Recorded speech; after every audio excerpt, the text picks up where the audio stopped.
اس وقت ہم لوگ مقام شہزادہ علی اکبر علیہ السلام پر کھڑے ہوئے ہیں۔ روز عاشور ایک وقت وہ آتا ہے جب فوج یزیدی کی طرف سے ایک نعرہ بلند ہوتا ہے، حسین کو اپنے جوانوں پر بہت ناز تھا، آج کہاں چھپا رکھا ہے حسین نے اپنے جوانوں کو۔ ارباب اعضاء سنیے گا، میری طرف ملتفت رہیے۔ جناب علی اکبر نے اس آواز کو سنا، بابا کی خدمت میں آئے۔ بابا یہ کیسے ہو سکتا ہے؟ نوجوان بیٹا موجود ہو اور فوج یزیدی تانے دے رہی ہے کہ حسین نے اپنے جوانوں کو کہاں چھپا رکھا ہے۔ بابا ہمیں جنگ کرنے کی اجازت دے دیجئے۔ امام حسین فرماتے ہیں بیٹا اپنی ماں سے جا کے اجازت لو۔ ام لیلہ کی خدمت میں پہنچے، ماں نے یہ کہہ کے واپس کر دیا میرے لال تمہیں اجازت دینے کا حق تمہاری پھپھی زینب کو ہے، پھپھی زینب کی خدمت میں جاؤ۔ جناب زینب کی خدمت میں پہنچے، دو زانو ہو کر کے بیٹھ گئے۔ پھپھی اماں ہمیں جنگ کرنے کی اجازت دے دیجئے۔ شہزادی فرماتی میرے لال اکبر کہ ہم نے تمہیں 18 سال چکیاں پیس کے اسی دن کے لیے پالا تھا۔ ارباب اعضاء کیا ہم نے 18 سال چکیاں پیس کے اسی دن کے لیے پالا تھا؟ بس ارباب اعضاء سنیے گا، بس مجلس کو تمام کر رہا ہوں۔ احساس کیجئے گا کہ جب جناب زینب سلام اللہ علیہ نے کہا اکبر جنگ کی اجازت تو کہتے ہو، یہ کیوں نہیں کہتے کہ ہمیں مرنے کی اجازت دے دو؟ جناب علی اکبر کو اجازت ملی، میدان کارزار میں آئے، جنگ کرنا شروع کی، واپس پلٹے، آگے کہتے ہیں بابا اگر ایک قطرہ پانی کا مل جائے تو ہم فوج جفاکار کو بتائیں کہ علی کے گھرانے کے بچے کیسے جنگ کرتے ہیں۔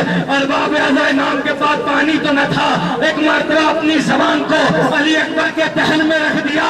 اکبر سنیے گا، علی اکبر نے فوراً واپس کر لیا، بابا آپ کی زبان میں تو کانٹے پڑے ہوئے ہیں، آپ تو ہم سے بھی زیادہ پیاسے ہیں بابا۔ علی اکبر دوبارہ مقتل میں آئے، جنگ کرنا شروع کی۔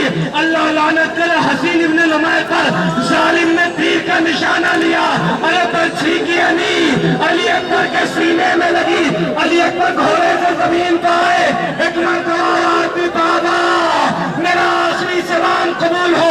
امام حسین نے سینہ چھوڑا اور سنیے ذرا، ارے یہی وہ مقام تھا جہاں 56 سال کا ضعیف پاؤ، 18 سال کا نریل جوان بیٹا جب امام تشریف لائے ایک مرتبہ کہتے ہیں اکبر یہ سینے پر ہاتھ کو رکھا ہے میرے لال۔ کہا بابا سینے میں بہت درد ہے، اور جو امام حسین نے ہاتھ کو رکھا کہا میرے لال ارے تیرے سینے میں برچھی کی علی ٹوٹ گئی۔ اکبر کہتے ہیں بابا اس کو جدا کر دیجئے، بس ارباب اعضاء اس کو جدا کر دیجئے۔ امام حسین نے چاہا کہ برچھی کو جدا کرے، ارباب اعضاء برچھی جدا نہیں۔ ایک مرتبہ مولود کعبہ کے بیٹے نے دونوں گھٹنیوں کو زمین کربلا پر ٹیکا، ایک ہاتھ کو اکبر کے سینے پر رکھا، ایک ہاتھ سے برچھی کو پکڑا اور نجف اشرف کو رک کر کے کہا بابا علی مرتضیٰ تو انگلیاں پر تیرے خیبر اکھاڑنا آسان تھا، لیکن ضعیفی کے عالم میں علی اکبر کے کلیجے سے برچھی کی علی کھینچنا بہت دشوار ہے بابا۔ یا علی کہہ کے برچھی کھینچی، ارے برچھی کے ساتھ اکبر کا کلیجہ خون کا فوارہ چھوٹا۔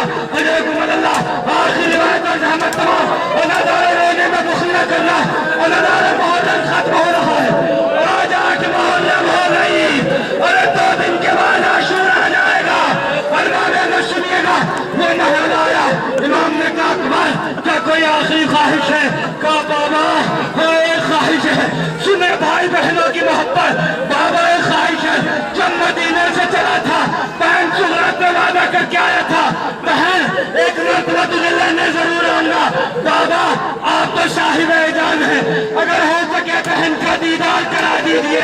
ارے امام حسین نے 2 انگلیوں کو اٹھایا، کہا اکبر ان کے درمیان میں دیکھو، کہا بہن نظر نہیں آتی، کہا غور سے دیکھو، کہا بابا ایک ضعیفہ ہے لیکن بہن نظر نہیں آتی، کہا میرے لال غور سے دیکھو، کہا نانا کا مدینہ نظر آ گیا لیکن بہن نظر نہ آئی۔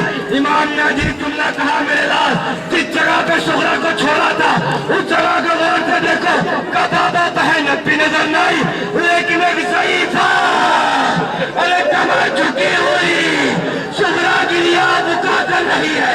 اکبر ارے تیرے بغیر یہ بہن مر جائے گی. ہار بابیدہ نمر آیا. اکبر کی رقفتن قریب پرواز کر گئی. امام نے چاہا کہ اکبر کا لاش اٹھائے. سنو گے وہ یہی مقام تھا. ارے 18 سال کے کریہ جوان بیٹے کے لاشے کو اٹھانا چاہا. ارے اس صحیفی میں حسین لاشا کو نہ اٹھا سکے لیکن خود زمین میں کربلا کا طرف کے آواز دی. اے بنی اسد کے قبیلے کے بچوں مجھ سے لاشیں جوان نہیں اٹھتی. لاشیں کو اٹھواؤ. لاشیں کو اٹھایا. خیموں میں پہنچے. ماتم ہوا. آواز دی. ارے مجھے لیلا نظر نہیں آتی. فضہ لیلا کو بلانے خیمے میں گئی. کبھی لیلا ادھر کبھی یمین کبھی یسار. ایک مرتبہ فضہ نے جا کے پیچھے سے ہاتھ رکھا. کہا کون؟ کہا میں فضہ. ایک مرتبہ لیلا نے کہا ارے